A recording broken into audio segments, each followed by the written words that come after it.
Hello, I'm Parikshit Singh, MD, and I'm here at Studio 19 welcoming you. We have a great and esteemed guest here, Partho, who has been with us before. And our previous conversation was on Sanatan Dharma. We talked about what Sanatan Dharma means, the concept of Maya and Mithya, and how the Buddha and Christ are contextualized in the framework of Sanatan Dharma.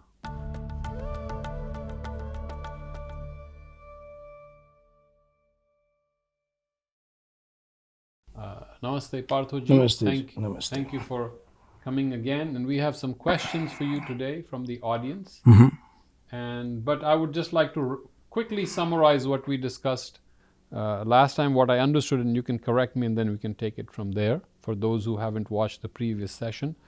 So Sanatan Dharma, in my understanding, is the eternal order or harmony of the universe, that which holds the universe together, the unity of all these various manifestations that we are seeing in life all around us. Is that correct? Yes, it's the underlying order and harmony of things. Yes. So, and then we talked about that it is not an illusion. Since all is real, everything that is manifest is not an illusion. The concept that it is an illusion is itself an illusion. Yes. And then we talked about mithya. It is a way of seeing the world where it does seem real to you the way you see it, but if you go have a deeper analysis or a perception of it, then suddenly it changes its phase, so to speak. Yes. And one can say it's a different order of reality. Yes. Yes. And you begin to see another order underlying the surface. Yes. So we ended our last discussion with Christ, and I know in your book you have discussed two great teachers in India, Swami Vivekananda and Sri Aurobindo. But if my understanding is correct, you could have discussed Christ here, you could have discussed the Buddha here, and still it would be Sanatan Dharma. That's right. Yes. And several more teachers, masters of various traditions. It's still based on Sanatan Dharma. Yes. So let's talk about Christ for a moment, because my perception is that we have not really understood Christ. This is my humble present understanding, that he's far deeper than we take him to be. His realization was of a unique kind, and we have talked about in the past that he was an incarnation of the psychic. That's what Sri Aurobindo said. That's yes. what Sri Aurobindo said. So tell us how do we take this statement? What does Christ represent, and what is the psychic? So this will, of course, my response will be in the light of Vedanta. Yes, one that's has what to we keep want. that in mind. Yes. So, and again, when we do talk about the Christ from the Vedantic standpoint, Vedantic perspective, then we first have to be clear about Christ, the historical figure, the historical Christ. Yes. And the mystical Christ. And the two of them may have been the same entity. Yes. May not have been the same entity, or may have been the same entity at several points of intersection, but not all the way. So when Vedantically we talk of Christ consciousness, and I think I mentioned it Yes. last time to you. So what makes sense to the Vedanti is not so much the historical person Christ, but what Christ represented in spiritual and mystical terms, which was the Christ consciousness. Just as we talk of Krishna, for the Vedanti, it makes more sense to talk of the Krishna consciousness than the historical person Krishna. Yes. It's the same thing, really. So what is the Christ consciousness? So even if we go by several statements that Christ himself made according to the New Testament, according to several of the books of the New Testament, one thing emerges very clearly, that Christ represents unity in the Trinity. Yes. Christ represents the unity. And one of the master statements of Christ, my Father and I are one, and the Father is the supreme God, the Godhead itself, which again establishes the fact that he represents unity of the human and the divine. Yes. And he offers himself. I'm interpreting Christian theology in Vedantic terms. Yes. Yes, totally. So he offers himself as the bridge, the spiritual bridge between our humanity, our existence in the flesh, and our divinity, our real existence in the spirit. And again, emerging from several statements that the Christ is making, as we are reading the Christ statements, that it is through him that one goes to God, one goes to the Father. I am the way. Yes. So it reinforces the sense that he has offered himself as the bridge Yes. between our humanity in the flesh and divinity in the spirit. And this is a living bridge. It's not a bridge that once appeared so many thousands of years ago and is not there anymore, Right. and one can only meet him after a certain period of time. Or that bridge is always there. As long as there are humans, that bridge will be there for any human who's awake enough to take that bridge, awake enough to know that there is such a bridge and where it leads to. So Christ is that consciousness of unity and the consciousness of reconnecting to the source, to the divine source, which is why we call it Christ consciousness. Because how is Christ a bridge? Because Christ is really the consciousness. And where is this consciousness? And again, Christ has said this in many places, especially in the Gnostic Christian interpretation, that the seat of Christ is in the heart. Right. I reside in the heart of hearts. So here we have a Vedic parallel that, again, the heart of hearts is the seat of Ishvara in the Sanatan tradition. And Ishvara, again, is not God, but a divine consciousness. And it's a divine consciousness that divinizes you the moment you touch it, the moment you come to it and touch it. It opens up in you and fills you with Aishwarya. So Ishvara. So it's the same Christ consciousness. So if you were born in a Christian context as a Vedanti, you would say Christ consciousness. And if you're born in the Indian context, you would say Krishna consciousness. But the consciousness that both are referring to, Christ or Krishna consciousness, is the same consciousness, the divine within, which is the bridge between our humanity and our divinity. The divine within, which is conscious of its unity with the Supreme, therefore the Christ consciousness. And that, as we know, if we go by Sri Aurobindo and Mother's words, and that is the psychic.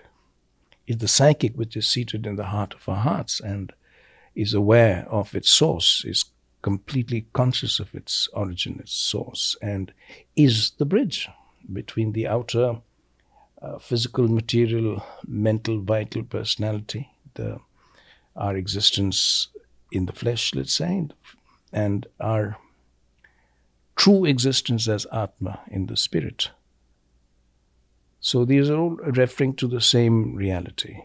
So which is why Sri Aurobindo, when he was asked about Christ, said that he was the avatar of love and the avatar of the psychic. So because that's what he represented.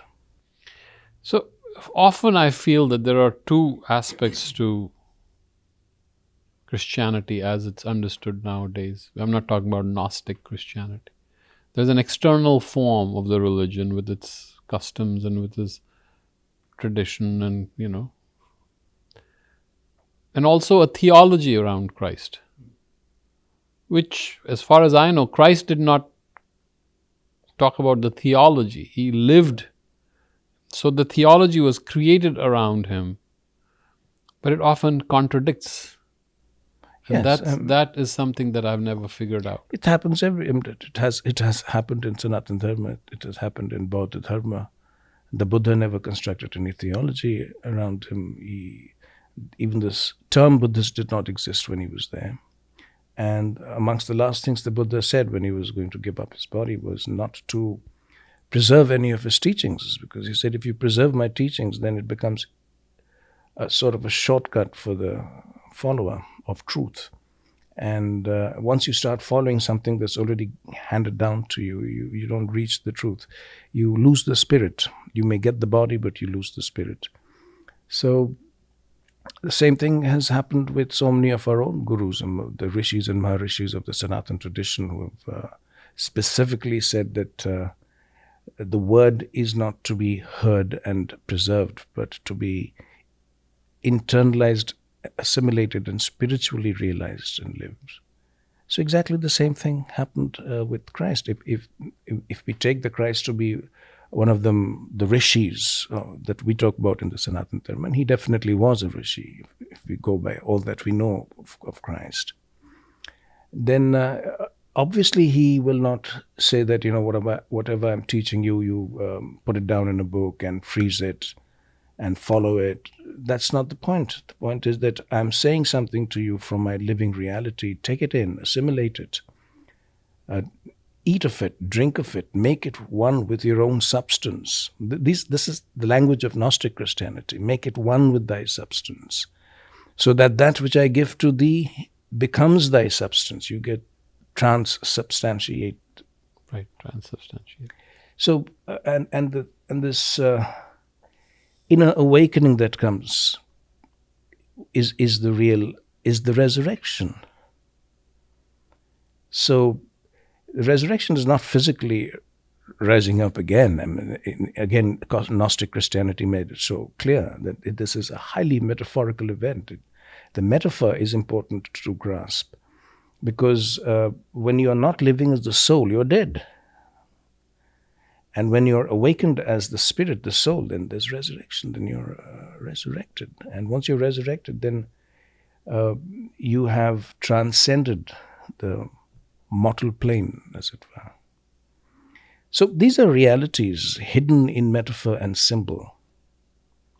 So how would you make that into a theology, into an unchanging belief system? You cannot, because again, the body would be there, but the spirit would be lost.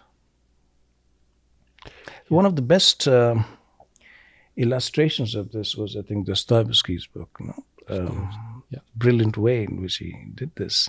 Right. And the Christ, in the story, the Christ comes back, and he's told that you have no place on earth because the church won't allow you. And he says, hello, listen, I'm Christ.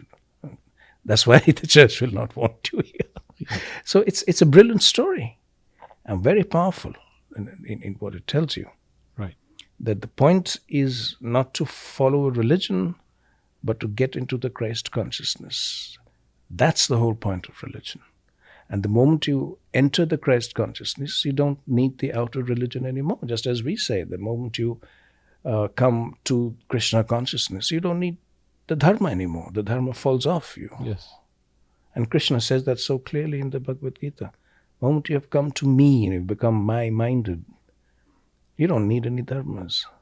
When you talked about the symbols, and we will talk about this further, you talked about the metaphor. And to me, these are beautiful metaphors. Even the Garden of Eden, to me, it's a beautiful metaphor. I've never been able to see it as a historical event, but rather a deep metaphor of the human consciousness and what happened to our awareness, and how we are finding that reality within, that truth, and coming up again, and are redeemed. Our redemption is because once we have realized that consciousness. Yes. I mean, the whole Vedantic, if you're talking metaphor, Yes. the Vedantic take on Genesis, for instance, and what happens from the beginning is completely different, and makes this whole symbolism come alive. Yes. The Garden of Eden Yes. being the symbol of innocence Yes. before the experience. Blake that we were talking Yes, about the Blake other had day. talked So about. the innocence before the experience. Yes. So innocence is a beautiful state to be in, but sooner or later it has to, let's use the phrase, fall into experience. And then, having fallen into experience, it has to recover itself in the innocence. Right. That's the full circle. So traditional Christian theology would say that the apple represents the forbidden fruit, and therefore when Eve bit into it, it was the temptation. But from the Gnostic perspective, it's completely different, because the state of good without a conscious choice of good and evil doesn't make sense. It is good, but it's perfect good. Perfect good means it is unchanging good. Typal good. It's not evolutionary good. Now, if you are talking about incarnating as earth beings, the earth plane, which is an evolutionary plane, as you know from the Vedantic perspective, it's an evolutionary plane. So the moment you come to the evolutionary plane called earth, this perfect good, which is a typal good, has to become evolutionary good. Therefore, you have to have a power of conscious choice between good and evil, so-called evil. Right. But to make a conscious choice between good and evil, you have to know the antithesis of good. And that is what the fruit represents, the fruit of the knowledge of good and evil thereof. Right? So when you bite the fruit, you get, again, symbolical. You suddenly get the knowledge of good and its antithesis, which we call evil. And here knowledge doesn't mean theoretical knowledge, of course. It's experiential knowledge. So a fall is inevitable for evolution. Without the fall, there is no evolution of the spirit. Right. So the moment you have the knowledge of good and evil, then the power of choice comes. And having known good and having known its antithesis, you make a choice for the good, then that choice has power. It is creative power. It is a real choice. It's not conditioning. Even though it's the perfect condition of good, it's still conditioning. But this is not conditioning, it's will. It's by volition you evolve. So you see, it just makes the whole story, the whole narrative so different. And if we go further back, in the beginning was the Word. Yes, and that too, yes. Then again we have to understand word as logos. Right. And that will take us straight back to Gnostic Christianity again. What is this logos? What is the word? With whom was this word? In fact, if you go to Gnostic Christianity, the word precedes even God. In the beginning was the Word, and the Word was made God. And God said, "Let there be light," and so there was light, etc. So what is this word that precedes all existence, even the so-called existence of Godhead? What is this word? Obviously, it's not word as logos anymore. Right. So these are questions. I mean, they're very important questions. Not theology, really, but more of philosophy. Perhaps I would say even philosophy cannot really answer, because if you try to answer this, you'll have multiple interpretations. Yes, but the beauty of philosophy is meant to question. Right. We have made philosophy answer. That's our limitation. Right. I was going to say that's our stupidity. That's our limitation. We have made philosophy answer, but philosophy was never meant to answer. Philosophy was meant to question. Right. It's meant to lead you to a state of eternal questioning. Right. And it is in that state of eternal questioning that the true understanding comes. Not answers, Right. but understanding, which is very different from answers. Right. What are we going to do with verbal answers? Yes, or even thought out Yeah, answers. nothing is But accomplished. understanding is a different thing. Right. And the deepest understanding we have is wordless understanding, isn't it so? Right. You see a thing and you just understand. You don't need to, you cannot even perhaps put it in word. You just understand. Right. Yeah, I know how it is. How do you know how it is? I don't know. It just came to me. I understand. Right. That's how we say it. I understand. Right. But you can never verbalize that understanding. Right. If you do, of course we can do it, but then we spoil the whole fun. Yeah, understanding actually happens. It's not based on a mathematical. Something happens. It just happens. Something clicks and it's understood. Yes. And it's, so in Vedanta we say understanding is that flash, that glimpse you get of reality, because reality is always there. It's like, things are around you all the time and it's dark and you can't see it, and then there's a lightning in the sky. Right. And in that flash of lightning, you suddenly see it, and then it's gone. Right. But now you've seen it, and what you've seen, you cannot unsee. Right. So now you know. So you say, I understand. Right. Because I've seen it. Right. So that flash of lightning is understanding. That's what we call the intuitive understanding. And then when that flash of lightning becomes permanent, permanent flash of lightning, then that's enlightenment that we were talking about last time. Then you don't need to ask questions anymore. And you don't need answers anymore, because you see everything as they are. In fact, one of the most beautiful... Yatha bhutam. Yatha bhuta darshanam.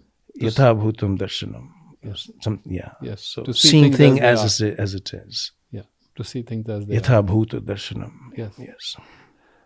This also brings me to that famous Mahavakya, the famous statement of Vedanta, Pragyanam Brahman. Pragyanam Brahma, yes. That insight, that sudden flash of understanding is... Pragyanam as the highest knowledge. Highest knowledge. Is that? Yes, absolutely. And that Pragyanam is Vijnana. That's right. It's the knowledge that you do not acquire. Yeah, it's already there. You do not come to that knowledge, that you already are that knowledge. Yes. You just unlock it. That's right. Unveil it to yourself, or it unveils itself to you. Yes. Christ is a very deep subject. A lot of... If we just go into Christ, it's itself a layer by layer understanding, dimensions, and to every word that he has uttered, at least as we have received in the various books. Same thing as going into Krishna.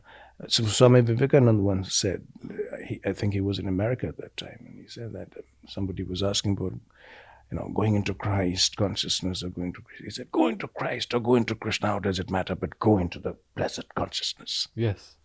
So the blessed consciousness is what you have to go into.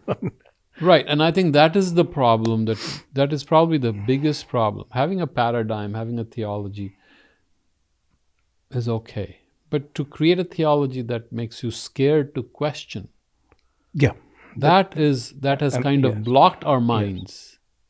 We should be able to go deeper into the questions and be able to explore it. Yes, and that is something we've often talked about, this confusion between a follower and a disciple, a believer and a disciple. Mm-hmm. So what the world has created are groups of believers and followers. What we need are disciples. What's the difference here? A disciple is one who follows the truth. You're always a disciple of the truth, and you follow the discipline of truth. And that's the disciple. So a disciple cannot believe. He's not a believer. A disciple is one who's following the truth to the end, which is what? Which is the truth itself. Right. So till you become one with that supreme, absolute truth, you do not cease from your exploring. Right. You do not cease from your searching, from your inquiry. So you're a disciple. A believer, the moment he gets a belief, ceases from inquiry, ceases from exploration. And the moment you do that, then you become a follower. You're following something that's already been given to you, following the book, the priest, the church, the temple, the rishi, the guru, whoever you're following, you're still a follower. Where a disciple is, if you want to call him a follower, is only the follower of truth. Yes. So there's a chapter in that book I've written called How to Become a Hindu, in which we've talked about it. It was a real life conversation between a very close Christian friend of mine. Yes. And myself. So, when you're a disciple, you're actually living that truth. You're living that reality. Yeah. And so belief is no longer needed because it's actual. Belief is no longer needed. Okay. So that... I mean, do you need to believe that you're sitting here? Can I ask you a question? Do you believe you're sitting here? No. The question doesn't make sense. No, it doesn't. Because you know you're sitting here. Right. So a God knower, a mystic, a disciple cannot answer a question, do you believe God exists? How do you answer that question?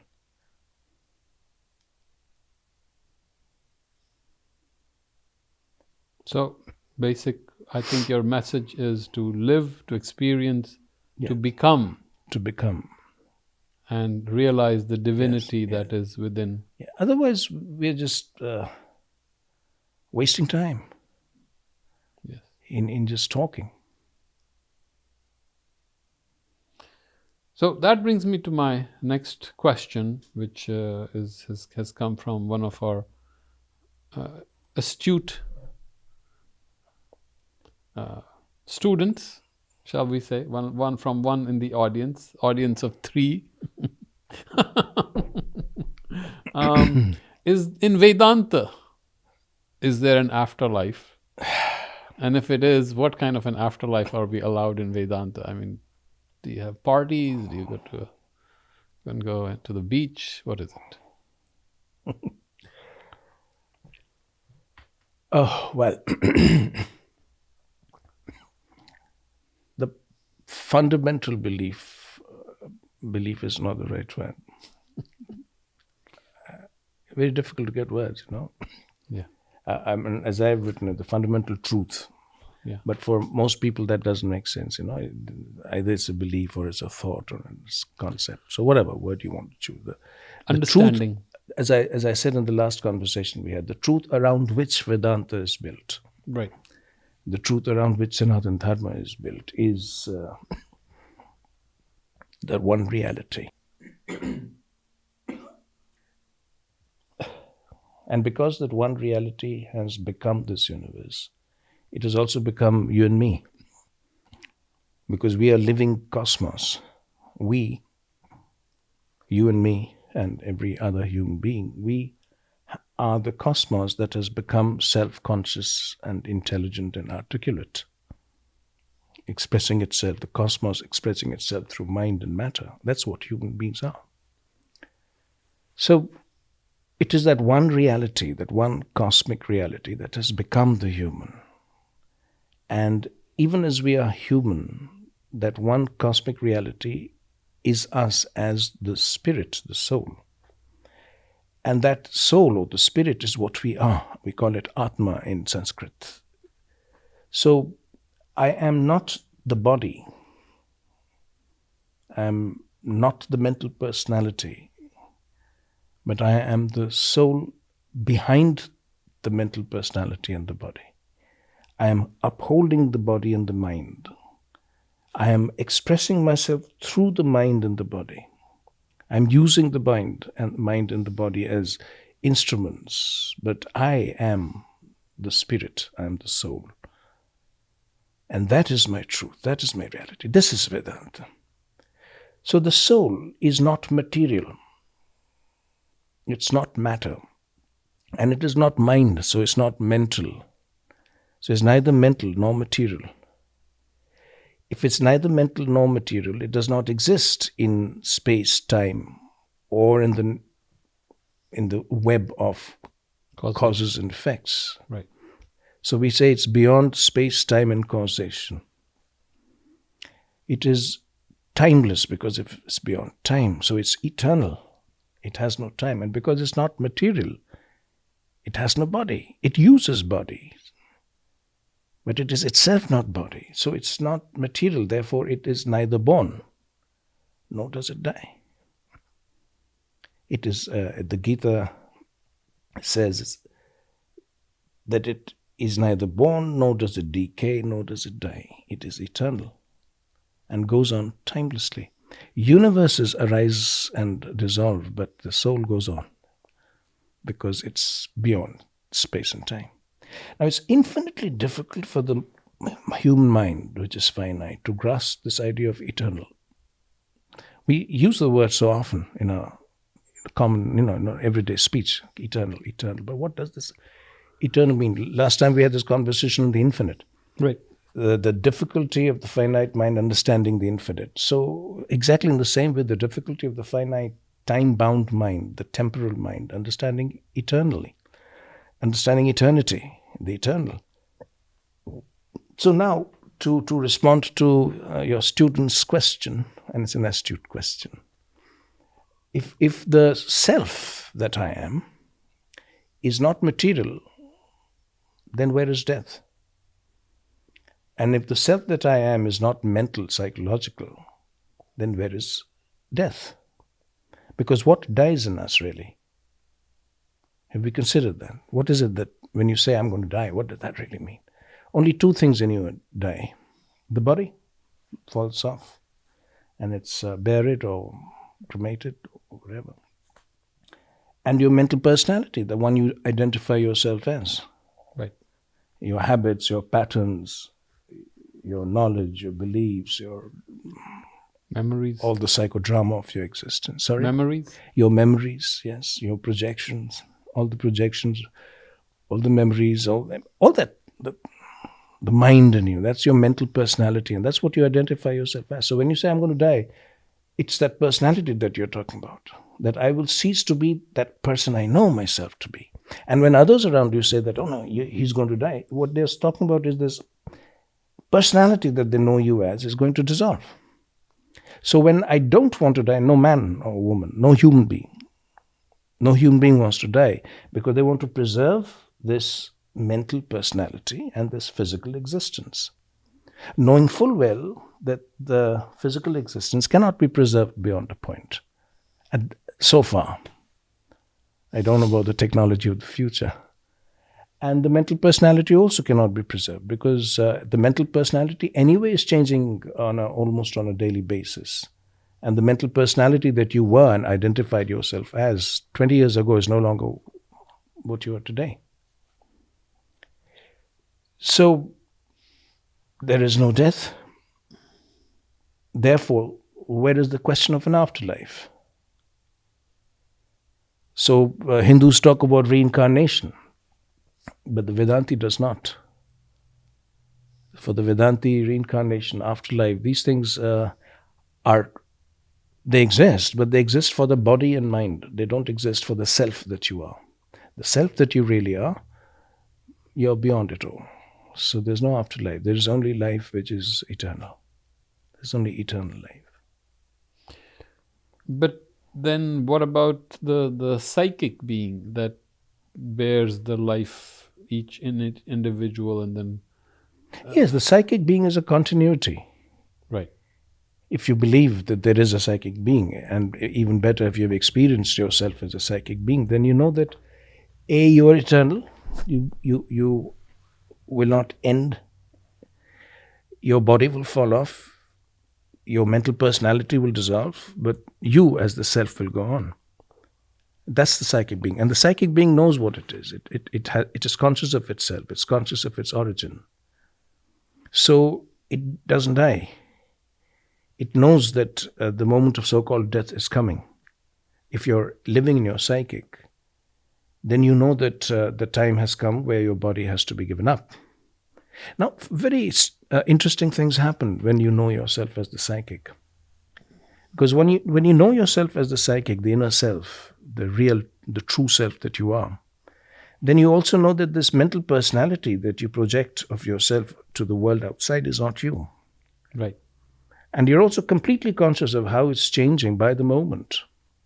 It's a continuously changing thing.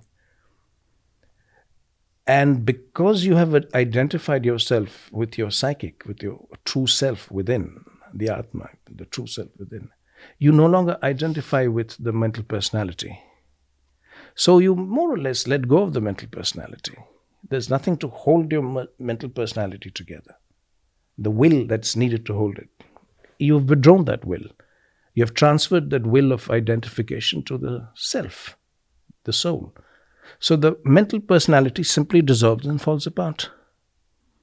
And you don't even have to die for it. Even while you're alive, you're free from all mental personalities. All mental and vital personalities drop away from you. You can use them, however. I mean, if you're in a practical life, and if I have to interact with you, then I have to bring my friend personality and keep it there. If I sit in front of you in my true state with no personality, you won't be able to interact with me. We won't be able to interact. It'll be very difficult. Yes. We'll probably exist in complete silence, and you'll go your way, I'll go mine. Right. Right. Yeah, but to experience, enjoy, relish, savor, even a moment together, I have to bring, and you have to bring the personality back. Right. But then we are just bringing the personality to have fun, let's say, Right. as friends. And once that is done, the personality is gone again. And you're back into the silence of yourself. So you're free of mental personality. Now, tell me, if you are experiencing that state all the time, and I come and tell you that, sir, do you want to experience an afterlife? Do you want to live again in the next life? What will you say? Which me? Who are you talking to? I don't even live myself this lifetime. What next lifetime are you talking about? Won't you say that? Yes. Because the whole question of afterlife will be irrelevant to you. I mean, what are you talking about? So the psychic self knows it, and the psychic self knows when the body has to be dropped. And it can even determine when it has to drop the body, because being the psychic self, once you are identified with it, you're no longer subject to nature, to the determinations of nature. You can actually determine that in this way, at this time, I will give up this body. And that's how you do it, consciously. You give up the body consciously.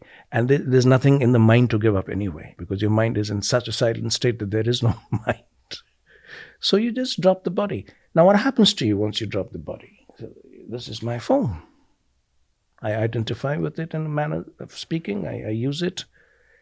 And I'm conscious that I'm using it. I keep it well. I keep it clean. I take care of it. And then I let it drop. Now what happens to me? I would let it drop. I still am. Exactly as I was before. I can have one phone or 10 phones. It doesn't matter.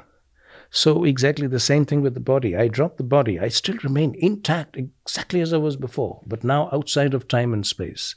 Because I've given up the material sheaths. But I still am. And now exactly as I have been able to determine how I give up this body, I can determine how I take on the next. Oh, you know what? I'm going to be born in that family, in those circumstances. And that is how I'm going to live the first few years of my life till my full memory recall comes back to me. And then I take another birth. So that's how it goes. It all depends on what I identify with. Yes. If I identify with the body, then the body will die. Yes. And then you will die with it. And then I die with so it. you'll be afraid of dying because your I'm whole dying. existence is oh my body. God, yeah. Yeah. And then my mind, which is so dear to me sometimes, Yeah. is going to be gone. Oh my God, what am I going to do without the mind? So then you will create stories of lives and afterlives and Right. reincarnations and all that in your mind. Right. But if I don't identify with all these, and let me put it, if there is no identification with the mind or the body, then we're talking about a different quality, a different way of being. Yeah. So when the identification with the mind, the mental personality, the mental vital personality, the manomaya, pranamaya. Manomaya and pranamaya. Yes. When you no longer identify with that personality and you no longer identify with the body, you are using the body. Yes. You're enjoying the body. Right. But you're not identified with the body. Right. So when these three identifications, these are called our fundamental identification, mool sayujya. When these three are given up, then you are automatically identified with the self that you are. Your true, in the language of Vedanta, your true identity is then established. And what is your true identity? The self, the eternal self that you are. Now, this eternal self, we say eternal self because the self simply doesn't exist in time. Yes. Many people ask me at that point, then how do you know? What's the proof? What's the proof? Of course, there's no empirical proof. It's not a proof that I can show it to you in a laboratory. But the proof is there. The evidence comes to you in form of experience. Memories of several lives that you've lived keep coming back to you. First, they come to you as dreams. You begin to dream of people you've never met in this lifetime, places you've never visited, things that you've never done in this lifetime. And first, if you're well-read enough, you ascribe it to the subconscious, things that I may have experienced somewhere and I've forgotten, because the subconscious records everything. Right. So you think that it's that. So fine, to a large extent it's that. But then certain dream experiences begin to happen to you which are undeniably of some other lifetime, because you begin to see the setting, the circumstances around you, which you know is not this lifetime. And very interesting experiments can be done. You can come back and do some research and see, was that thing really there? And you said, oh, wow, that thing exactly was there, but that was 1865. So what was I doing dreaming of something in 1865? My subconscious mind was not there at that time. I wasn't recording anything. But you let go of it because there are no answers. People will come and tell you, this is it, that is that, past life regression, etc., etc. But don't accept anything. That's the meaning of a student of Vedanta. A disciple. You don't let go. A disciple of truth. You question everything. A disciple of truth, I said, is not a believer because she or he doesn't give up questioning. Every experience that comes, she or he questions that experience. A disciple questions his own experiences. Till he or she gets to the bottom of it. He accepts no other answer from anyone. However exalted that source may be, he doesn't accept it from any source. That's a disciple, one who follows to the end. So you keep questioning everything. Every dream you question. And then you read and things start, you start connecting the dots. And then you begin to see, maybe, it's happening. Past lives are beginning to come in. So then you start paying attention. That's the most important thing that happens in the Vedantic process. Then you start paying attention to all your experiences. And then you start experiencing that, I'm not just experiencing life at this level. I'm experiencing a whole lot of things which I've never paid attention to. A person comes to you and you get, I know this person. He's like that or she's like that, and we've met before, but in your memory that I've never met this person in this lifetime, but you've met. So you're already connecting the dots. So I've met this person in some other lifetime. Now I have to pay attention, real close attention to know how and when. So you start paying attention to the person and you start going beyond the outer personality. Things start jumping at you from inside. You start suddenly looking deeper, listening deeper. You start listening to things you've never heard before. You start seeing things you've never seen before. Suddenly, your life becomes that much richer, deeper. It's as if another dimension was being added. And then you want to pay even more attention. Then you start meditating. Meditation is the highest form of attention you can pay. As you know, in Sanskrit, meditation is dhyan. Dhyan is attention. So the condition of dhyan is paying complete attention. Then you really start paying attention. And when you really start paying attention, these experiences that are coming to you in flashes, in glimpses, dreams, now begin to become real. Now you have the first little command over these experiences. You just concentrate and in your mind that you've done this before. This has happened before. So that is how the proof comes to you, that there is a self within which is not of this lifetime only. And then, of course, there's a whole process which we can't go into of self-realization. So then you just go on paying more and more attention. The whole journey of Vedanta is paying more and more attention. So who is the disciple? how to become the disciple. It's a very important question. So how to become the disciple? Pay attention. The more you pay attention, the more of a disciple you become. People then ask me, okay, fine, I want to become a disciple of the truth. How do I pay attention? To what do I pay attention? To what you're doing right now. Oh, right now, I'm playing golf. So pay attention to your golf. Pay attention to everything around you when you play golf. Not just the shot that you're going to take, but to how you're feeling, what your body is like, what's the atmosphere around you, what are you breathing in. Pay granular attention to the experience you're having right now. That is the attention you have to pay. Then you stop playing golf, you come back home. You're back at home with your family, your children, your wife, your breakfast, and whatever, Pay attention. We don't. Hardly anyone pays attention to the bread that you're eating, to the quality of the toast, to the quality of the coffee that you're having. So you have to pay attention, granular attention. So the more attention you pay to every experience in your life, and experience is not that, spiritual experience, physical experience, great experience, small experience. Experience is experience. And you pay deep attention to experience, and you have become a disciple of truth. You've become a disciple. And for one who pays attention, you can never get stuck with belief. Isn't it? If you're really attentive to everything, you're not going to get stuck with the belief. Belief is fossilized. Paying attention is living. So, I don't know if I've been able to answer. These are some of the most difficult questions to answer. Like, what is the proof? Very difficult to say what is the proof. Yes, there is proof. And more real than the proofs of science. But those are empirical proofs. You can see it. But these are proofs of experience. You have to experience it. So many people ask me, then that makes it extremely subjective. But no, it doesn't. There is an objectivity to it. And what is this objectivity? The experiences that I can have on the path of Vedanta, the process, method of Vedanta,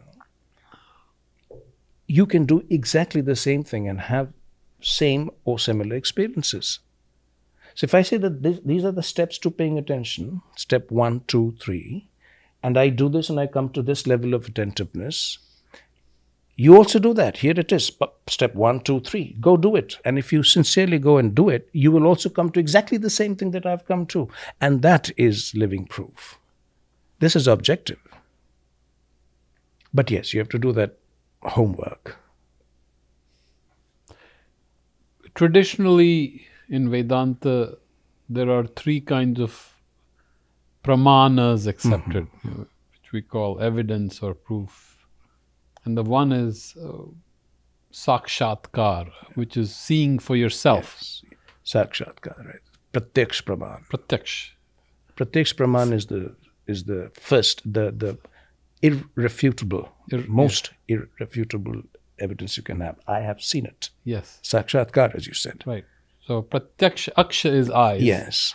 And Pratyaksh, so you have faced Right. it, you have seen it. Yes. You have beheld it, as it is said. And which is why the term in India was not philosophy, it was darshana. Right. Darshana is to see. Right. So same root. Same root. Yes. Drish. Drish is to see. Yes.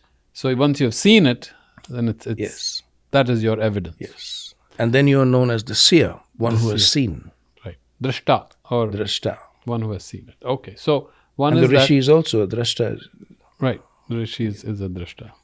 So I guess that is one proof, which is what you're talking about. You have to see it for yourself, and you have to keep looking, keep seeing. Yes. And the questioning is not just an intellectual questioning. The questioning is a deeper seeing. Yes. And here it's a very important point you've mentioned. So we must also mention that the seeing is not a physical seeing. Right. Because most people would then think, I have to see it. Yeah.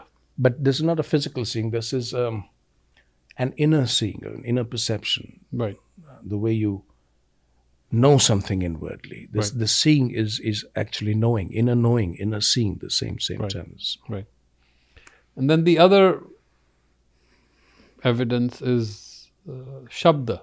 Shabda, yes. Someone's word, someone who has realized the Yes. truth, someone who's wiser, you take their word for it. Just take And my someone word you for trust. it. Someone you trust. Someone you trust is telling you the truth. Right.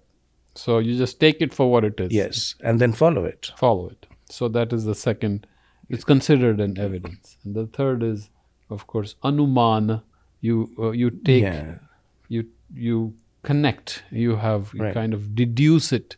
Yes. When you study all this, and then as your mind becomes subtler, you start seeing a wider picture, things connecting, the web. Then you start deducing from it what would be the nature of the world. So those are the So three. that's when your thought comes in. Thought comes in, yes. But it's a refined thought. Yeah, it's a It refined is not a thought. coarse, crude way of thinking which is looking for a reward or This is reason of a very high order. yes, a deeper. And at some point it becomes that seeing itself gives you that Right. anumana, that deduction or that rationalization, that reasoning. Right. There are others in Sankhya. There are other evidences, but these are in Vedanta. I believe these are the three most. For example, if you're seeing smoke, then there must be a fire. Yes. So you start deducing it, and as you keep testing, and there's a lot of testing involved, and people don't realize. If we read Sri Aurobindo's records, he tested every time he had a perception. The way of the disciple. Right, the disciple will test it, and it'll beat it up until it's confirmed, not as a verbal thing, but as his own reality. So you validate it in your own experience. Yes. This validation is the hallmark of a disciple. Right. A believer, for instance, will not validate. No, just take it. He or she will just accept it. But a disciple will have to validate it. Right. Validate it by, exactly as you said, through experience, through reasoning. Not just one way, through experience, through reasoning. And there are many instances in Vedanta where even after having experienced it oneself, one often comes back to the scriptures to verify that, I am on this track, that, it's not just a subjective experience. Then one often goes and talks to people who have also experienced it, because once you begin to experience, you know who's experiencing. So you go and you have this dialogue. You have a dialogue. Right. So all that is also going on. You don't give up. You had talked a little bit about the challenges that humanity is facing. We talked about the illusionism. You talk about the dukkhavad, which is not really, that the world is not really a world of sorrow. We talked about Christ. But when we really look at the world, it's such a mess. I mean, yes, it is you're telling me that it's all good. That reality, the truth is connecting with me, is here. I feel I am united with that one reality. But still, this world is a mess, is it not? Yes, it is a mess. Obviously, one can't deny that. It is a mess everywhere. And why? If the reality is connected to us, why my answer is very simple here, because I know this is my truth, that human beings are an evolving species. And Sri Aurobindo says this beautifully, that humanity is a transitional species. We are transiting from subhuman consciousness to a divinized or divine consciousness, superhuman consciousness. So when we are subhuman, we are happy. There's no complication. We live as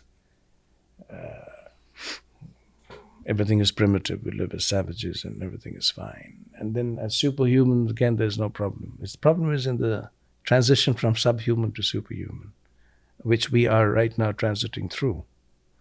So human beings are work in progress. It's still a process going on. So you cannot judge a process till it has reached its end point, which is the product.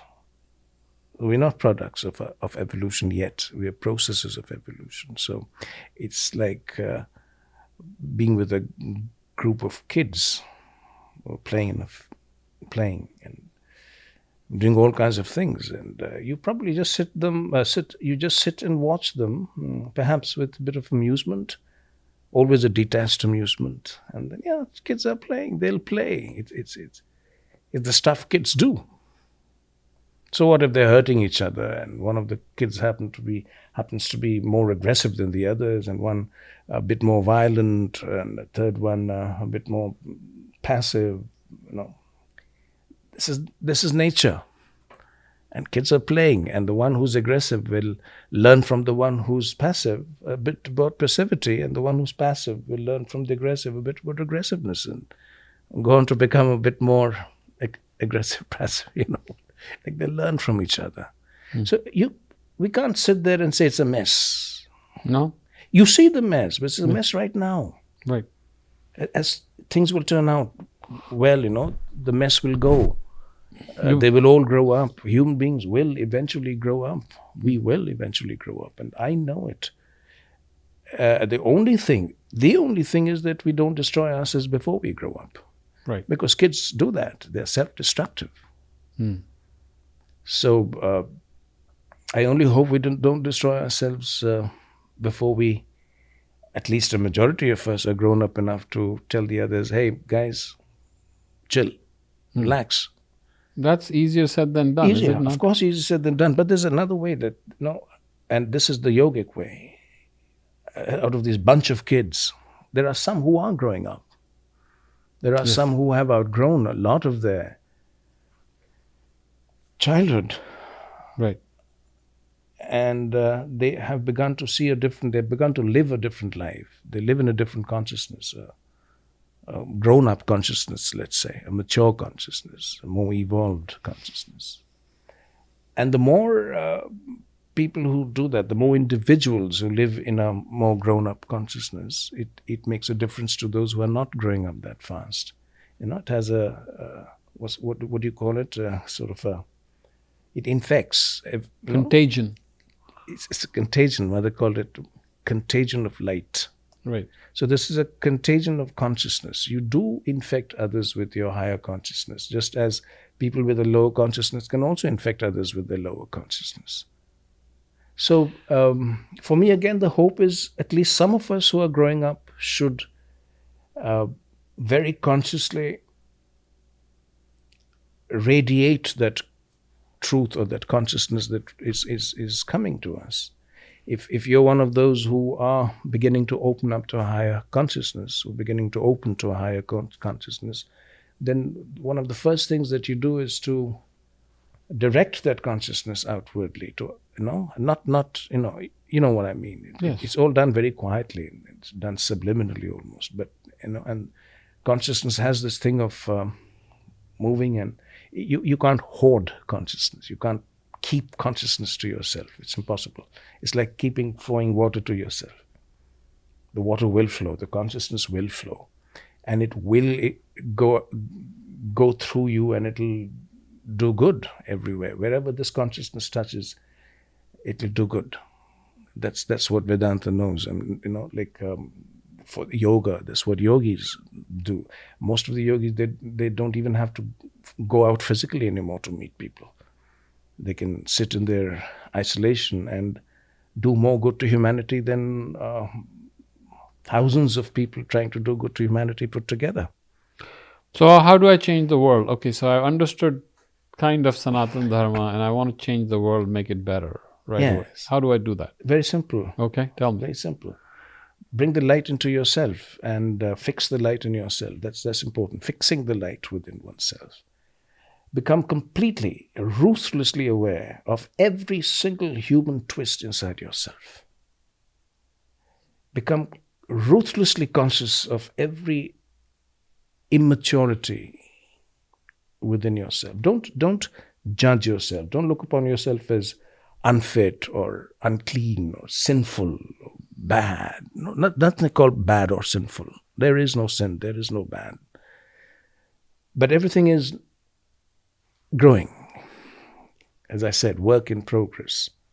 So you don't look at a caterpillar and you don't like caterpillars and you say, what an ugly thing, and you kill it.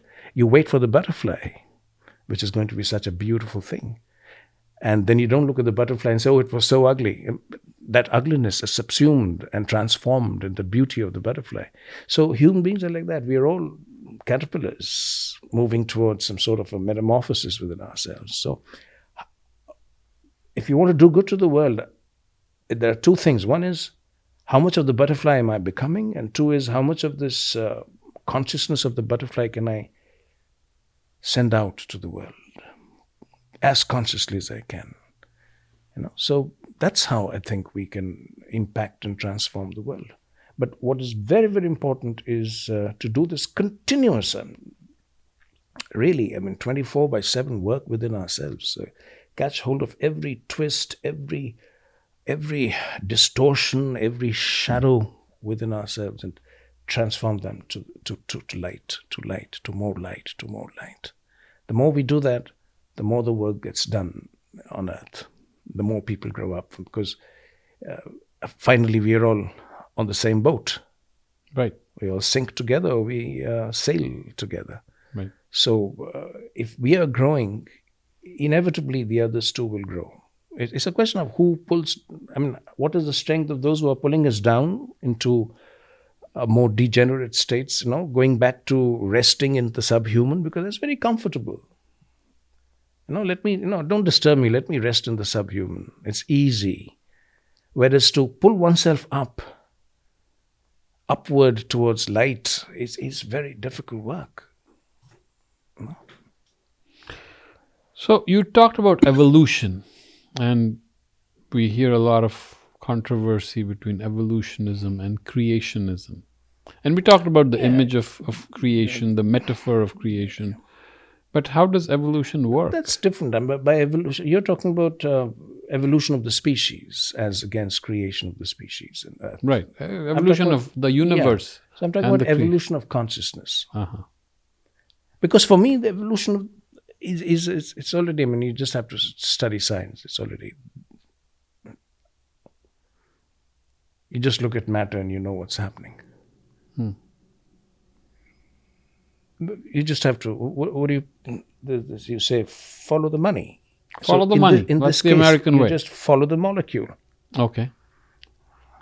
So I follow the molecule. What do I find? It will take you back to the beginning of the universe, and you will see the whole thing unravel, and you will know exactly what evolution is. So walk me through that. I can't. I'm trying to go back and I'm getting stuck.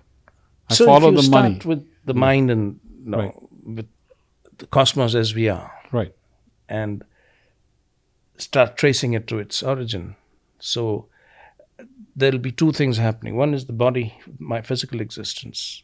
The other is my mental existence. Yes. So if I start going into my mental existence, taking it to its, tracing it back, as it were, it'll all start coming apart. Before I know it, I'll be a 3-month-old infant. Yes. With nothing in the mind, because you'll just unravel it, isn't it? Yes. So all my present knowledge and all the things that I'm saying and doing, everything is there because I've put it all together so carefully over the years. Right. My knowledge, my processing of the knowledge, my understanding and all that. Suddenly all that will just fall apart. You just have to look at people who have had strokes. And it affects certain centers of the brain, and you would know that. And they have reverted to a childhood personality. All that is gone. It's fallen apart. So if you do that, you will revert to what you were just when you were born, a baby, a wailing baby. Right. Now we have patients with dementia, patients who lose their memory. Which are actually showcases. That tells you exactly how it all unravels back to a state of chaos. Right. And then you will go to the point of birth. Right. You can go that far. And then at the point of birth, there is no mind. The mind has disappeared. Right. Mind and mental personality, where's finished. Right.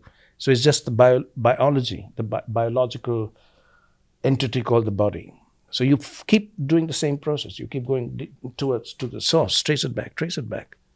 And you'll go through your parents' and then their parents, and then their parents, and then their parents. You're going back till Genetics, yes. you're probably back at the first cell. That's all cells have come from there, including the cells which have become this body. And then you don't stop, you keep going into the cell. The cell will also unravel itself. And you'll just see molecules swimming around. And then you'll see atoms, nuclei of atoms, and then the quantum particles, and the deep end. Suddenly everything comes apart and you have nothing but singularity. Come to the beginning of the universe. Now reverse the whole thing, you have evolution. Continuously increasing organization, differentiation, functional differentiation, temporal differentiation, spatio-temporal differentiation, then which finally becomes intelligence. Life first, of course, becomes organized. The organization and differentiation evolves to life, and then life to intelligence, intelligence to self-consciousness, self-consciousness to super-consciousness. So it's all there. So evolution is that reality is evolving itself out of its own Maya, would you say? In a way, yes, precisely. Out of its own Maya, we understand Maya to be that force which is differentiating itself from the non-differentiated. Right. So the infinite has created out of itself. Yes, the infinite has made itself finite. Made itself finite and is evolving. As the cosmos. As the cosmos. Cosmos is the infinite that has made itself finite. That's right. Cosmos. Right. And all forms within it, all cosmic forms, including you and me, right. is that infinite which has made itself finite. Right. Now, in that finitude, it is evolving to a higher and higher level of organization and yes. refinement. Organization, differentiation, refinement, sophistication, all that. So to experience differently, to reach to manifest yes, itself? Yes. So see, the infinite becomes finite, but it's not just one finite. Right. It becomes infinitely finite. Right. So the infinite making itself infinitely finite. Right. And in each finite, realizing itself as the infinite. Right. What a game. What a delightful game. Oh. And if you can even imagine that kind of an experience happening in your consciousness, I mean, that's delight to beat all delights. And that's the final justification of all existence. And what is the justification? Sheer delight of it all. The delight of being. The delight of becoming. But what about the pain? There is so much no pain. I'm hurting. No one's hurting. Tell me about it. No one really hurts. We hurt because we identify with pain. Tell me who hurts. I'm hurting right now. Tell me why. My thumb is hurting. A little arthritis. Oh, that's physical. Right. It's hurting. That's physical. Then I saw a patient who was not listening to me. I'm not I was joking, hurting. Seriously. But I'm serious. Yeah. So if you have pain. Yes. And not too many people believe me till I take them with me. Okay. There are places in the Himalayas, ashrams in the remote Himalayas. Yes. Where there is this yogi sitting. Yes. Just probably wearing a loincloth. Yeah, I've seen them. You've seen them. Yes. When the temperature is freezing -4, -5 that's correct. Celsius. Yes. And I'm just sitting there as if, no. Yeah, that's true. I've seen I've had personal experience. And I go and sit next to him like that, and I need something. And he says, "Why are you wearing all this? Look at me, bare-bodied." Yes. And I tell him, "Sir, you're a yogi." He says, "Throw away all those blankets." Throw away. I throw. He makes me take off my shirt. Yeah. And it's freezing cold. Right. And I know I'm going to catch the death of a cold here. I came for yoga, I'm going to die. I sit there shivering. And suddenly, believe it, I start feeling warm. Really? First I stop shivering. And then I'm comfortable. And then I start feeling warm. I said, this is impossible. It's not happening. Right. Just because I'm sitting next to this man. And I said, okay, even if this is hypnosis. Yes. Damn it, I'm feeling warm. Right. If that's hypnosis, so be it. Right. I don't need a shirt. If you call that hypnosis, fine. Great hypnosis. But I know it's hypnosis. It's not hypnosis. Hypnosis is mental stuff. Right. This is real. physical. I'm Yes. warm. From feeling like all Right, that right. to I'm actually feeling warm. Right. And then I know how this man is sitting through the nights, December nights in Right. freezing cold. Then you said that, I have this pain. Yeah. And he takes your hand, he just does this and said, pain, where's the pain? Where's the pain? Show me the pain, where's the pain? And you have no pain. And you say, hey, hello, it was here just now. So you say that this is hypnosis. For heaven's sake, it's going to come back tomorrow. Then you wait. It doesn't come back, it's gone. So you go back that this is a miracle. You say, no, it's not miracle, it's science. Pain is here, not here. Right. That's correct. The brain center. That's correct. When you take a painkiller, it doesn't affect here. It switches this off. It Right. does something to the neurons here, and you Right. don't feel the pain. Now, suppose I get into your head right now through my consciousness. Consciousness to consciousness. Switch off the pain thing here. You won't feel the pain and you won't need medicine. It's as simple as that. Science. They call it yogic science. Okay. They use it in Ayurveda on a regular basis. I don't know how much of it remains even now. There are very few pockets, very few individuals who still have that old yogic Ayurveda. But I know them. No pain exists. Then he tells us that modern urban human beings, they nurse their pain. They are attached to their pain. They live lives that are aligned to pain. They say a person like that who does that to you, and you say that, it's going to come back when I go back.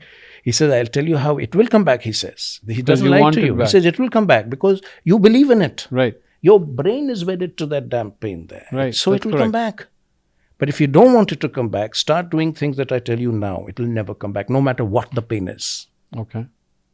Arthritis is supposed to be incurable. I know people who have cured themselves completely of arthritis. Because the pain is there in your physical memory.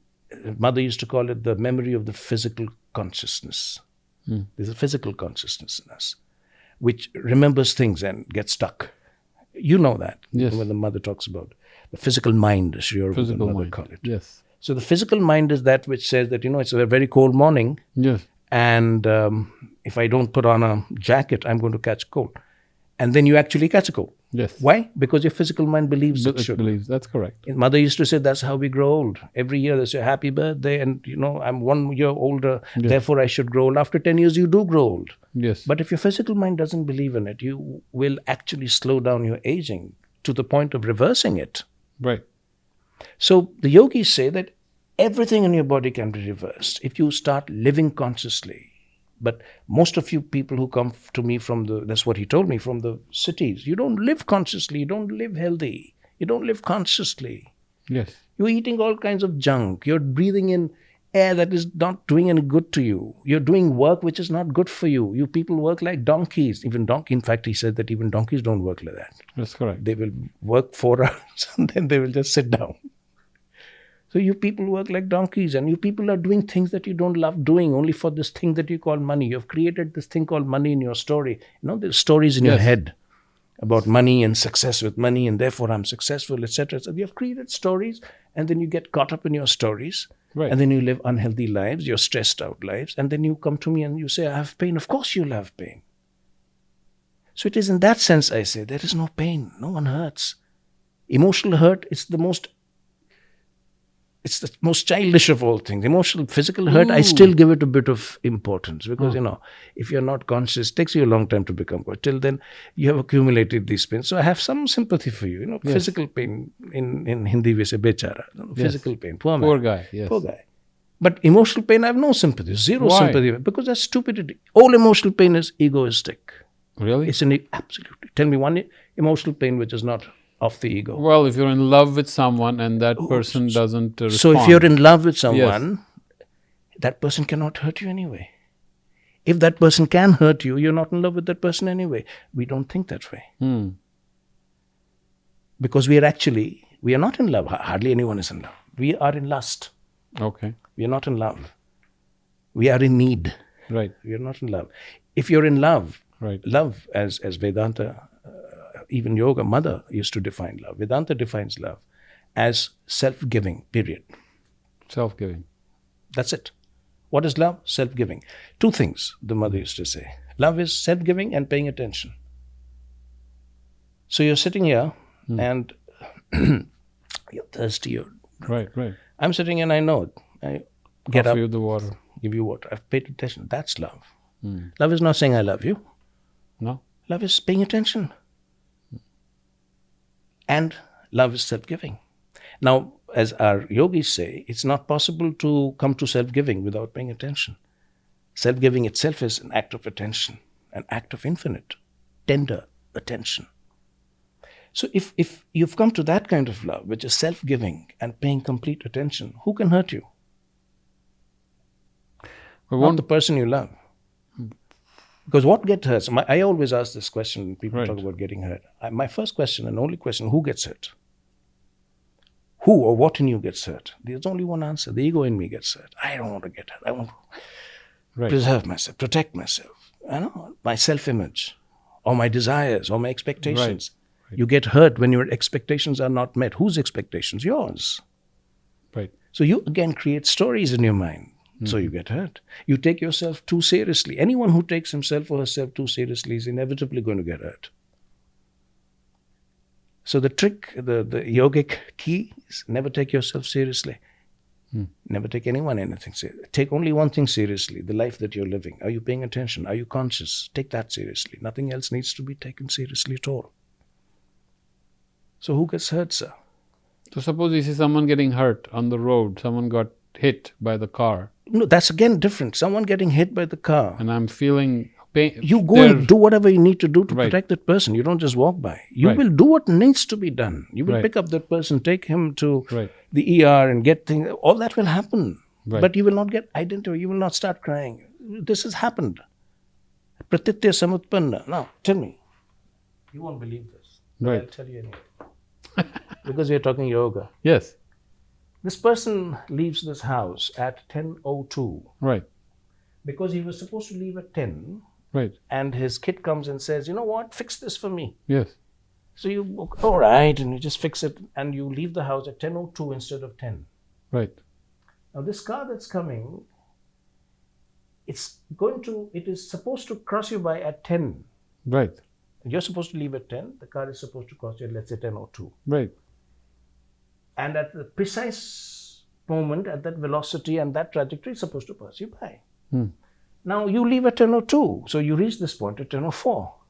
Right. Now this car, as it's leaving, is not supposed to come to you at 10:04.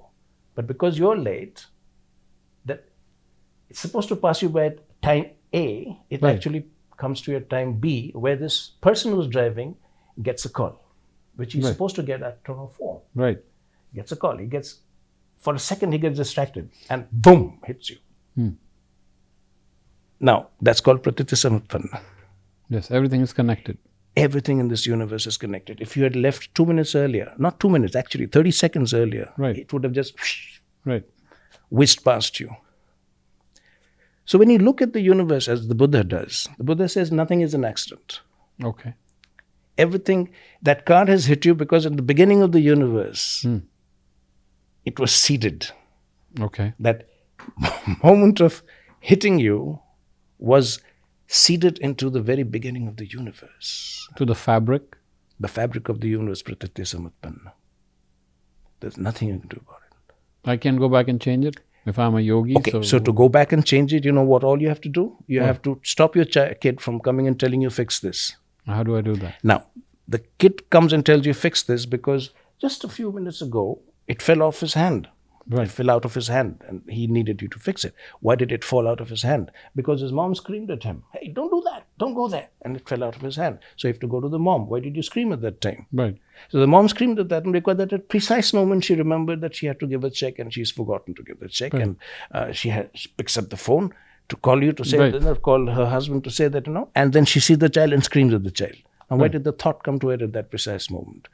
You know what I'm saying? You have to go back. Go back further. So you go on go back to change, and you reach the beginning of the universe. The Buddha used to say, to change even the drop of a leaf, you have to change the universe. So you have to become... What will yoga do? What will yoga do? Tell me. So now what yoga will do is, the yogi will see this moment of intersection. Right. And he said that this guy is going to get hit. So the kid will come, fix it. And you're fixing it. Right. Now, this is called yogic intervention. And please bear me out. Right. Right. A thought will suddenly come to you that when did I buy this for this? Or some thought will come, something like, I was supposed to do this in the office. Just a second's distraction. And you're going to fix it, it doesn't fix. So again, you take it. Let me pay attention. Then you fix it. Now it has taken 5 seconds more. Right. In that 5 seconds, the car won't hit you. So you have changed reality without changing the universe. So Sri Aurobindo was once asked, how does that happen? Right. So Sri Aurobindo says, because nothing exists as real. Everything is a play of probability. And this infinite play of probabilities is poised on the pin of a head, as it were. That delicate. That in a second, the universe can go this way. In a second, the universe can go this way.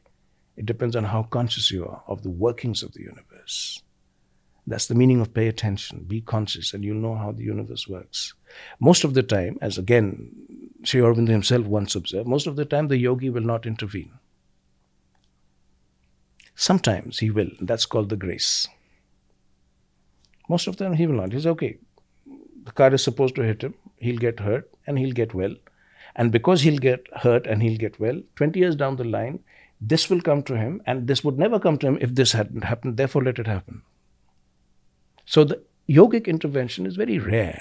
Once in a while that grace comes, but the one who knows, the yogi who knows, also knows what each action leads to, sometimes including death.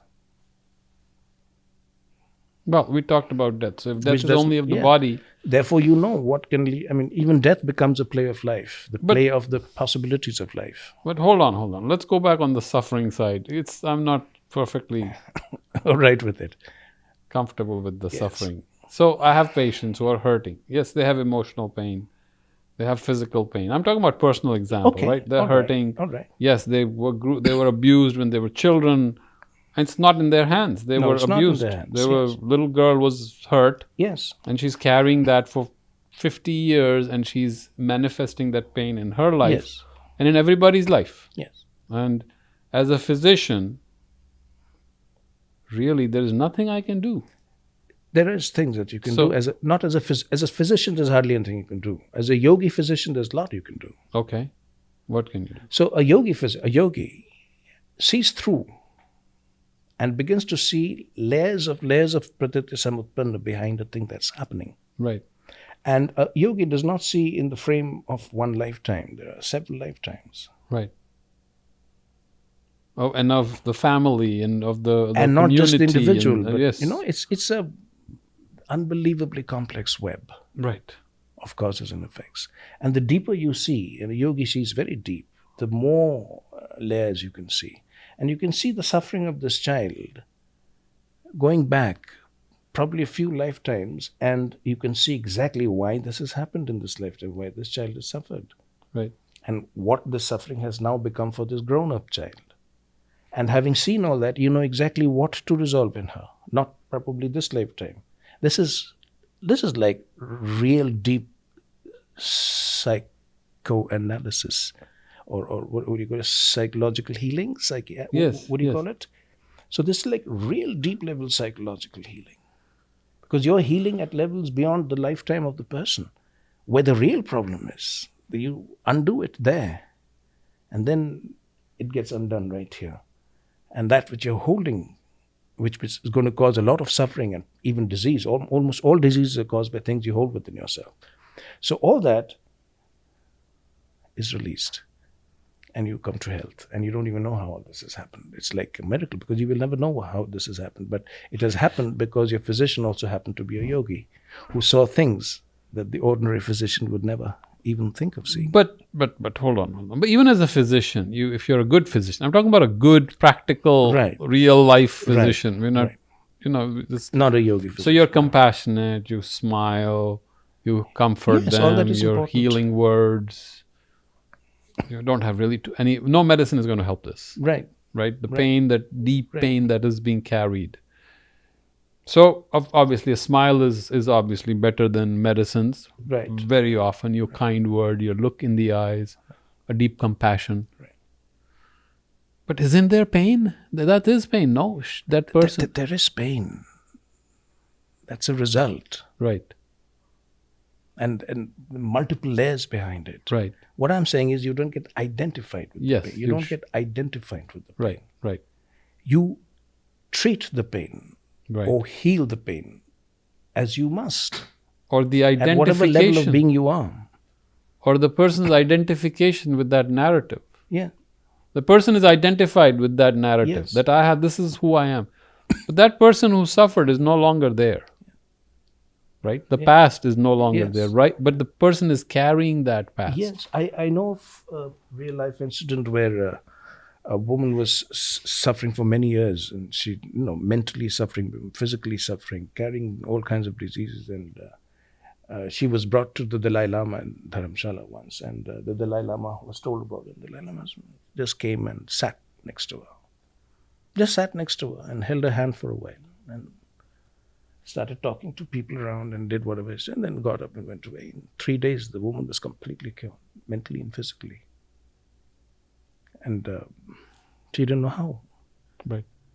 Many people said, oh, your faith in the Dalai Lama. But she wasn't even a follower of the Dalai Lama. She was just brought to him by other people around her. But the Dalai Lama's touch was a touch of deep healing. Right.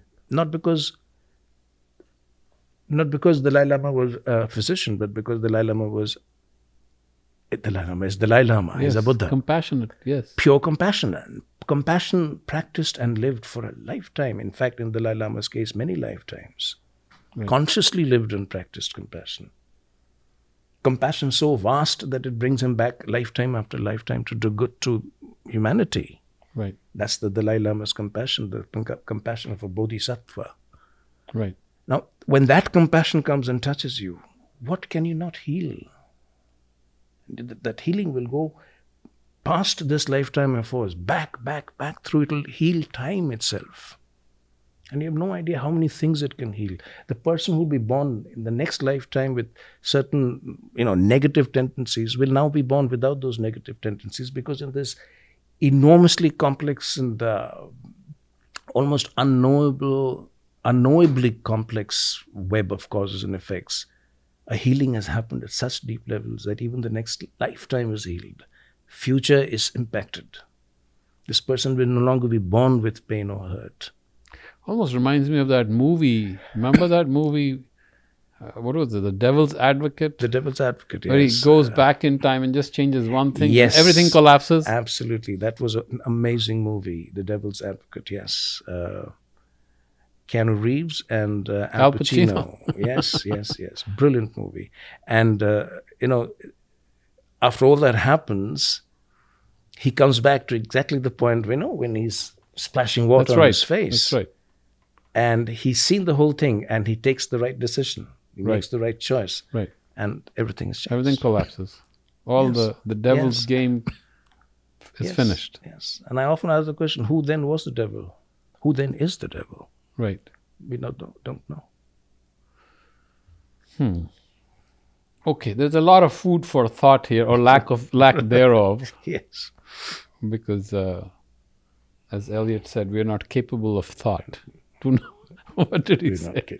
Do not think, for you're not capable of thought. For you're not ready for thought. We're not ready for thought. We're not ready for thought. And it seems like, but we have to get ready for thought. A thought that is able to see all these complexities, the finer, the more subtler movements that happen. Yes, I agree with you.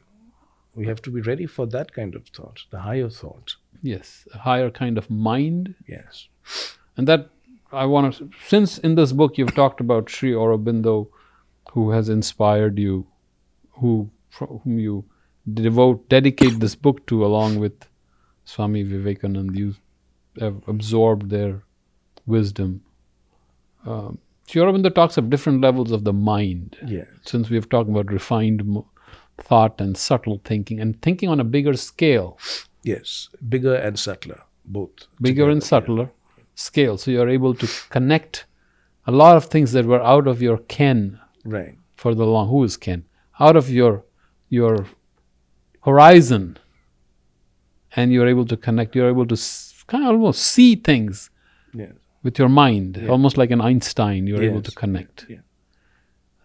The movements of matter along with involved with the matter awareness, right? So Sri Aurobindo talks about different layers of mind. What do they mean? He talks about the normal mind, the higher mind, For the this, intuitive mind. I'm afraid we'll need an entire session by itself. You'll need an entire It's, session. because there are multiple levels, and each level needs to be explained because most people have the wrong understanding of these things. So we'll have to explain each thing and go a bit deeper. So I would perhaps keep it for a later conversation. Another session on the mind. On the mind, yes. Okay, never mind. On the ranges of the mind. I'll come to that later. Okay, so we talked about the Christ and Christ consciousness. We talked about suffering, and you say there is no suffering. There is no suffering. I completely, I've said that very advisedly. What about fools? Do you suffer fools or you don't suffer fools? At one time, I don't think I've come to a stage in life where at one level we are all fools, and at one level no one is a fool really. But I do suffer fools, I think. You do. Because so there is suffering. we're all fools at some point. Okay. Let's talk about Advaita. Advaita. Advaita means Advaita. Dvaita is two, right? So non-two, non-duality. That is I think it's one of the key things Commonly to understand. accepted, yeah. Advaita. So here I go with Sri Aurobindo's interpretation, Sanskritic interpretation of Advaita, not as non-Dvaita, Non-dual? No. but Advaita in the sense that which exceeds and subsumes Dvaita. Okay. Not necessarily non-dual, but that which is more than dual and non-dual and subsumes both into a third category, which is neither dual nor non-dual, but the dual in the non-dual, in the non-dual in the dual. Hold on. Now I'm lost. So I'm Advait caught, here, I'm caught in the two now. The is, as you would know, Right. is not always the negative. Right. Non. Can also be the prefix that takes this and subsumes it at another Right. level. Sorry. Right. So for me, Advait of the Vedantic Advait is always, it does not annul Dvait. Okay. It takes Dvait to a higher level and subsumes that Dvait in a category where Dvait perfectly coexists with Advait, in the sense non-dual. The dual or the multiple, the all, perfectly coexists with the one. So it's no longer a question of the many as one category and the one as another category, but it's a category there, it's another category, third, if at all one may use the word category.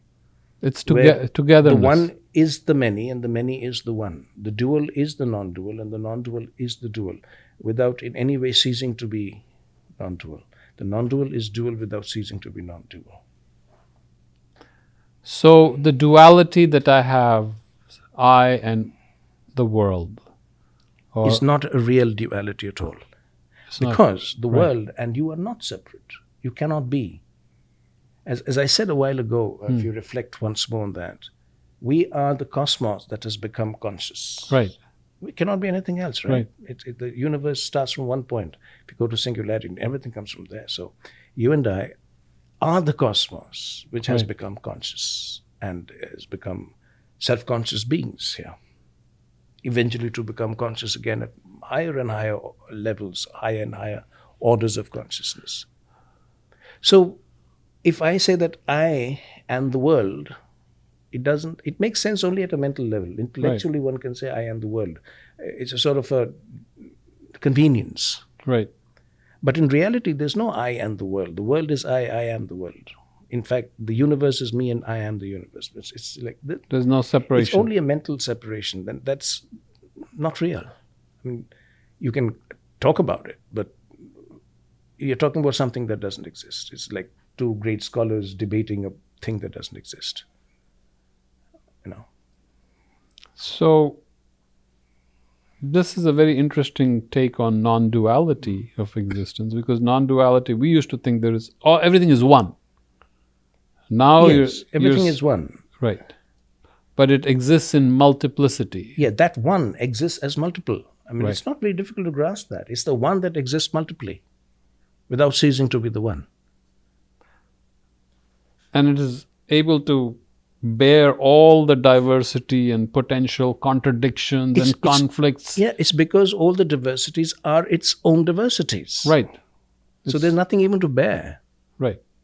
It's and even polarized opposites are there in the diversity. And it's polarized diversity, which to us seems like a contradiction. To the mind. Because the mind is, like you just asked me the question of ranges of the mind. There's a certain range of the mind where these opposites just don't exist.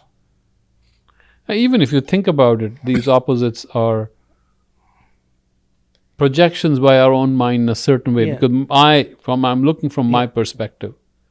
But if I drop this egoistic perspective, suddenly I see they resolve into a different harmony. Yes. And that happens in your mind, in this present range of thinking mind. Right. There are ranges above, which we'll talk later, where it's not the thinking mind at all. These are ranges of the mind where thought does not exist. So if you take thought away, you've taken all dualities and contradictions away. Right. So if you do not have So think of it mathematically. Think of two. Number two is one and one. Right. So that is it. You cannot have two without one. Right. And yet you have two because of one. Right. But it's one. And the one that is the other one is the one. Right. It sounds funny when I say it, but that's how it is. So you can take it to a million. Right. It's the same unity that is Yes. multiply. Yes. And you can do million things with million. Okay. In a manner of speaking, of course. All right. Any other questions you have today for me? Yes, I do. But since we're talking about non-dual, yes, I have questions for you. Yes, we'll have to keep that for a later conversation. Okay. Well, I appreciate so much your resolving the duality into further duality, into multiplicity, which I can't handle right now, but I'm sure it'll take care of itself. Yeah, but it's all finally one. Finally one. Although it's not really the one because it's multiple. But it's all one. Right. It's like the wave and particle. Yes. It's the wave and it's the particle. Yeah. Depends on how you see it. Depends on how we see it. But it's neither of the two. Like the Buddhists or the old Vedantis used to say, it is this and it is not this, and it is both this and not this, and it is neither this nor not this. Right. The four-cornered strategy. Right. So that's really the way the mind should always be thinking. There's a higher order of thinking. I think it is so, it is not so, it is both so and not so, and it is neither so, not so, nor not so. Is that so? Okay. Well, I think you've cornered me on this one sufficiently. Four-cornered you. Four-cornered me. I, as always, am grateful to you for coming to this. Thank you. To this studio. I've learned a lot, but more importantly, I've enjoyed the learning and enjoyed the probing. Thank you. I can't say that I have the answers, but as you say, you don't need to have answers. Yes. It's never about the answers. It never was about the answers. Yes. It was about the quest. Well, thank you, sir. And I think, I hope our listeners, our audience will take this path of questioning further, this quest that may have no end, that may be an endless quest in joy, in wisdom, in light. Thank you. And we shall meet again soon. Thank you.